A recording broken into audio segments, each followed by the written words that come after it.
what's going on, guys? Welcome back to another video. Today we're talking about Jordan Ward's new album, Backward.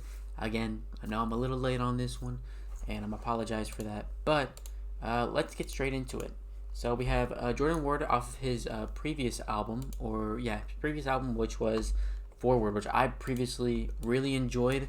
My favorite song being like IDC or I Don't Care, and White Crocs. I think those two songs off there were phenomenal. White Crocs being one of the most standout songs that I remember from this album, because it was obviously, the production was crazy. I feel like the production was just fire. I wish he was doing something like that on Backward, but unfortunately he didn't really do that here, which was fine. Again, I know that was kind of like this one-off song that he did that I personally just really enjoy. But anyways, to Backward. I think Backward is a good album. I think it's a good second album from Jordan Ward.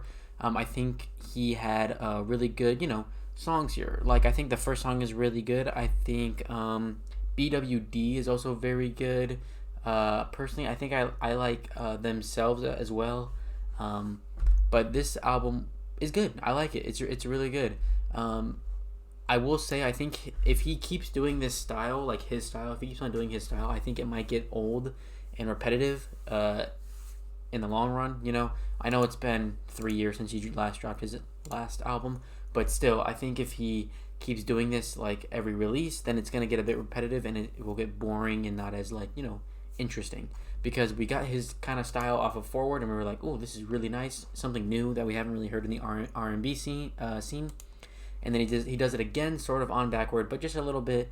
It feels a little bit more calmer and a bit more colder, I guess is what you could say.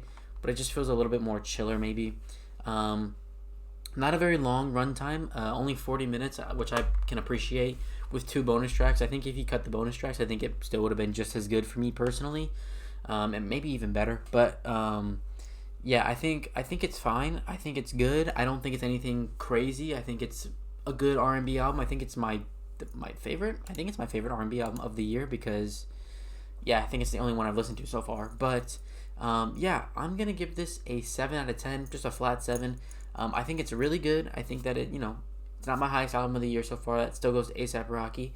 But I think that this album's good. I think he has room for improvement. I think he can still go up from here. I do think it's a little slight decline from his previous album, but I still think it's really good. I don't think it's bad.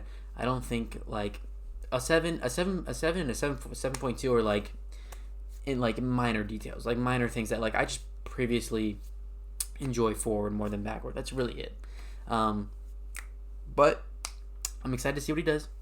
Excited to see how he does with it. I'm excited to see where he goes with it. I can't wait for more of his music. I actually really enjoyed Forward, and I need to go back to this one a bit more just to see like what songs I'm putting in a playlist or whatever. But I really hope that some of these songs are gonna end up in that R&B playlist for me, because some of the songs are really good off of here. But let me know what you guys thought about this album in the comments below. What would you guys give it out of 10? It's been your boy Tone, and I'll see you guys in the next video. Peace.